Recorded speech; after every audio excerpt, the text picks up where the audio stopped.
Drop Duchy is a roguelite that combines the intense visual puzzle solving of Tetris with the thoughtful strategy of a deck builder. In this video, we'll explore the 5 factions currently available as of the 1.2.19 patch. Each faction brings unique gameplay mechanics that greatly influence not only how you play each round, but also how you build up your deck over the course of 3 acts. These differences can have a big impact on which faction ultimately becomes your favorite. I'm Marvin, and welcome to Buddy Up Gaming.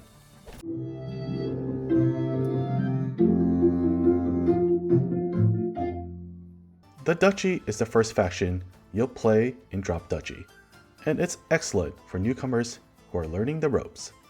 Beyond the standard Tetris-style goal of creating complete rows, Drop Duchy places a strong emphasis on positioning buildings in locations that maximize their yield, or the exact opposite in the case of enemy buildings.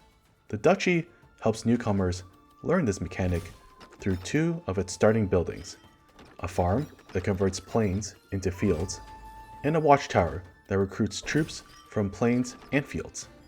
Watchtowers recruit more troops from fields than from plains, incentivizing players to find ways to place both buildings close together. On normal difficulty, this pair of buildings will carry you through most of the first act, giving you plenty of time to experiment with your deck. Adding military buildings that also recruit from plains can be helpful, but keep an eye out for production buildings to supplement your wood, stone, and gold collection. Over time, you'll want to expand your hand from the starting 3 cards to the maximum of 8. This allows you to bring more production and military buildings into play to support your resource generation and combat potential. Every faction uses a different resource to unlock additional building slots, and the Duchy's early emphasis on food perfectly coincides with using that same resource to unlock those slots. Drafting and upgrading additional watchtowers can push you through the endgame. At level 3, farms and watchtowers gain a range of 3, allowing players to consistently transform the majority of the map's squares into fields and recruit a sizable army. Ultimately, with the Duchy, you probably won't recruit the kind of overpowered armies you can achieve with some of these other factions, but you're also far more resilient to bad luck. Upgrading farms, wood clearers, and watchtowers only requires food and wood, which means you can choose to leave rivers and mountains behind when transitioning to Acts 2 and 3 without worrying about lacking resources for your upgrades. As long as you cultivate strong supporting buildings and technology cards, you can overcome almost any combination of enemy buildings and bad RNG. The Tribe is available as a DLC and is a great faction to try once you've completed your first run as the Duchy. The Tribe begins with the potential to be a powerhouse resource generator in the early game, but you'll be under greater pressure when placing its unique buildings. This faction features 2 unique structures: 4 single square cairns that are anchored by a single stone circle. At the end of each round, the game calculates the smallest rectangle formed by your 4 cairns. If they're aligned, you simply connect them to form your rectangle. Otherwise, from each north, south, east, and west direction, you'll select the second outermost cairn to form those boundaries. As long as your stone circle sits within that rectangle, you'll collect additional resources at the end of the round, which can add up quickly in the early game. Cairns also send each other troops when they're aligned. If you complete the quest that awards level 2 cairns at the start of your run, 4 perfectly aligned cairns can generate 32 troops, which can comfortably carry you through Act 1 on normal difficulty. Because cairns represent 4 additional buildings to place during a round, they also synergize well with buildings like the Thieves Guild and Fluvial Guard, increasing the number of troops recruited in a round. Just as the Duchy favors plains and fields, the Tribe favors forests. The Lush Woods technology card generates food whenever you explore forest tiles, and creating an unbroken forest network that connects your sacrificial site to enemy buildings allows you to siphon away troops. Generally, I prefer using the Corvus constellation in my runs to give me greater flexibility when placing tiles. However, with the tribe, the Lepus constellation might be preferable so you can squeeze in more forest squares. While the tribe performs admirably in regular hostile rounds, it becomes harder to use during boss encounters. Bosses like the Gate or the Keep greatly increase the difficulty of aligning your cairns and keeping your stone circle within the cairn area. Additionally, buildings like the Sacrificial Site are less effective in boss rounds, since the enemy army is concentrated into a single building rather than multiple ones. As such, taking the tribe through to the endgame typically requires drafting other strong military building cards to supplement your deck. Once you unlock the Republic from the progression tree, you gain access to a faction that starts slowly but gradually grows into an absolute powerhouse. You begin the game with two unique buildings. The first is the downtown building, which transforms nearby plains and forest squares into neighborhood squares, collectively known as the city. The second is the Belfry, which generates gold and citizens from those neighborhood squares as long as it's placed adjacent to the city. Compared to the duchy and the tribe, you'll have more to consider when placing your buildings. Each round, you'll want to maximize the city size created by your downtown building, while also making sure it connects to your belfry. This focus makes upgrading your belfry a high priority, but it can create problems for military and production buildings that rely on plains and forest tiles. By maximizing belfry yields, you might inadvertently stunt your food and wood production, or even worse, lower your troop recruitment and lose battles. To avoid this dilemma, prioritize drafting the warehouse and market buildings, which generate wood and food from city tiles rather than forests or plains. You should also focus on drafting military buildings that recruit based on neighboring or aligned buildings, such as the Thieves Guild. Citizens are a special resource used exclusively to upgrade your belfry, and choosing the right upgrades early can set you up for a dominant late game. Prioritize upgrades that increase citizen generation so you can accelerate later upgrades. After that, take the garrison upgrade, which unlocks options that allow you to recruit troops based on which terrain is placed adjacent to your city. This introduces another layer of complexity. Not only do you need to maximize the number of forest and plain tiles within your downtown's range, but you also need to surround those city tiles with terrain that matches the type selected in your belfry upgrade.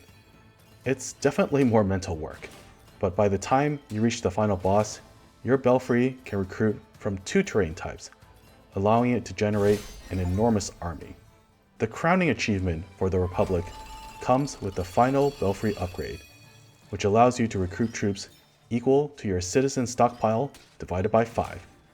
Since this is your final upgrade, you're no longer spending citizens, meaning your belfry recruits more and more troops with each subsequent round.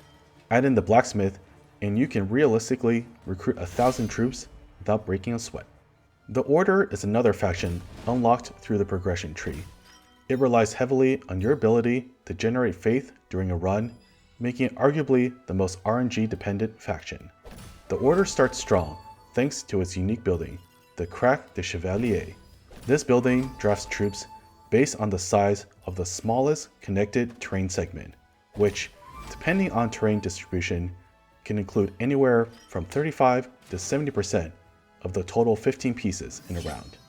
Once upgraded to level 2 or 3, it can easily recruit over 100 troops with optimal placement.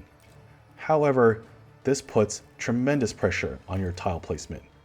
The more terrain segments you try to connect, the harder it becomes to fit everything else onto the board. Sometimes it may even be impossible to place enemy buildings without triggering their recruitment effects. Additionally, unless you draft the planification card, you can't control when you place your Crack de Chevalier. If even one other terrain tile or building touches it, your recruitment strategy can be completely disrupted. Keeping this strategy going through the end of Act 3 can be quite tedious. so you'll eventually want to draft additional military buildings for the late game. This is where the Order's unique Crusader resource comes into play. Leftover friendly troops and buildings like the Crusader outposts generate Crusaders each round, which you can then use between rounds for expeditions. Building a church increases the faith you start each round with. Establishing an outpost increases your maximum defense. Plundering a village provides a random amount of every resource, with those yields depending on the level of your unique Holy Crusade technology card. Faith generated each round accumulates across rounds, and you can spend that accumulated faith to upgrade that Holy Crusade level. Altogether, there's quite a lot to keep track of. You want to accumulate Crusaders early on so you can plunder villages frequently and supplement your normal resource generation. But you also want to build up faith so you can upgrade your Holy Crusade card and improve those plundering rewards. These resource management dynamics layer on top of the already complex task of drafting cards and playing precise Tetris rounds with a cracked chevalier that can be pretty difficult to work with. So why play the Order?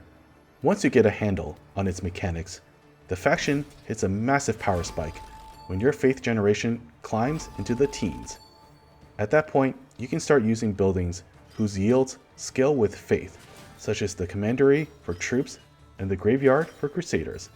With technology cards like Fanaticism, Blessing, and By the Sword supporting your strategy, rounds become much easier to win.